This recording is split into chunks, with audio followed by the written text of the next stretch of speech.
again, friends. Hopefully you have watched my introduction video and know a little bit of what I'm talking about. So today is December 1st. So this is our ornament for today. You should have seen a picture of it at the very beginning of the video. And it is a stump. Bet you weren't expecting that. It's a stump. But over here is a little shoot off the stump. So I am going to read two short stories today actually. So I'm going to read first from the regular Bible. And it is Isaiah 11:1-3. So Isaiah is, if I am remembering correctly, let me double check because I'm second guessing myself. Yep, it is in the Old Testament. And so it's chapter 11, so big 11, starting in verse 1, little 1, through to verse 3. And this is the title on mine, which I'm reading from the New International Version of the NIV, A Branch from Jesse. It says, "A shoot will come up from the stump of Jesse. From his roots a branch will bear fruit.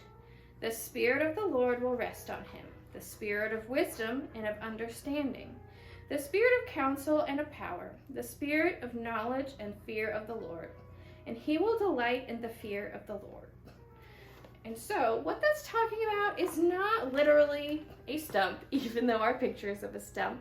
What it's talking about is the family line, like we were talking about, which is also sometimes called a family tree.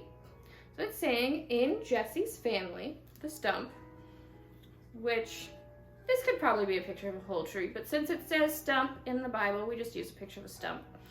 There will be a shoot. It's going to bear lots of fruit, which means do lots of good things.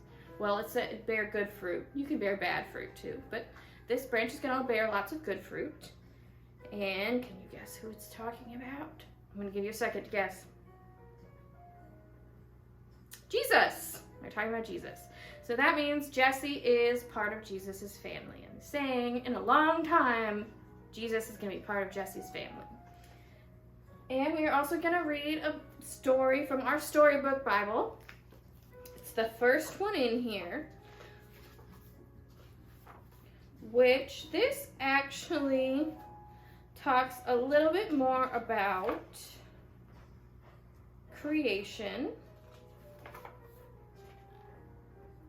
And it does talk about the people. It doesn't specifically talk about the stump and the root, or the rod of Jesse. What's the word I use in there? Now I can't even think about it. But the branch. It doesn't specifically talk about that, which is why we read it from the Bible. But it does talk about introducing all the stories that lead up to Jesus. So that's why we're going to go ahead and read it. And this is called The Story and the Song. The heavens are singing about how great God is, and the skies are shouting it out. See what God has made. Day after day, night after night, they are speaking to us. God wrote, "I love you." He wrote it in the sky, on the earth, under the sea. He wrote his message everywhere. Because God created everything in his world to reflect him like a mirror, to show us what he is like, to help us know him, to make our hearts sing, the way a kitten chases her tail, the way red poppies grow in the wild, the way a dolphin swims. And God put it into words, too, and wrote it in a book called the Bible. Now, some people think a Bible's a book of rules, telling you what you should and shouldn't do. The Bible certainly does have some rules in it. They show you how life works best. But the Bible isn't mainly about telling you what you should be doing. It's about God and what he has done.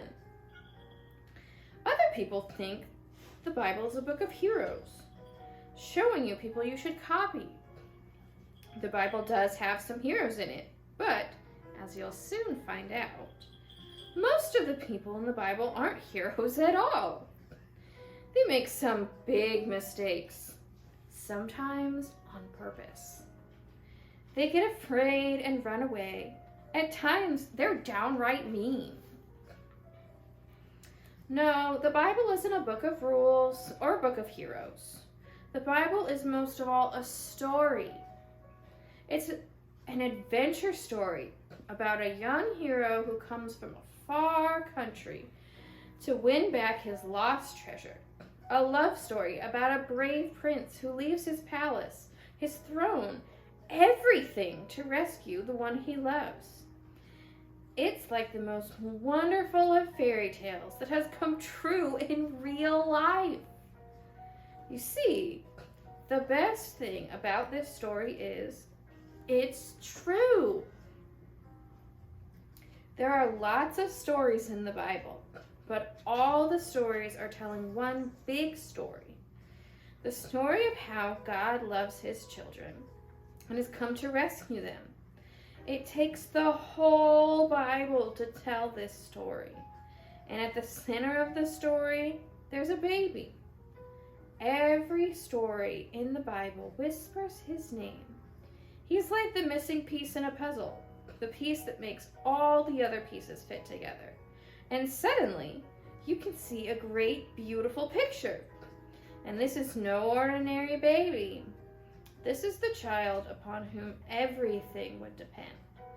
This is the child who one day, but wait, our story starts where all good stories start, right at the very beginning. And that is the end of our story today. You'll have to wait for tomorrow to hear the rest, hear some more of the story.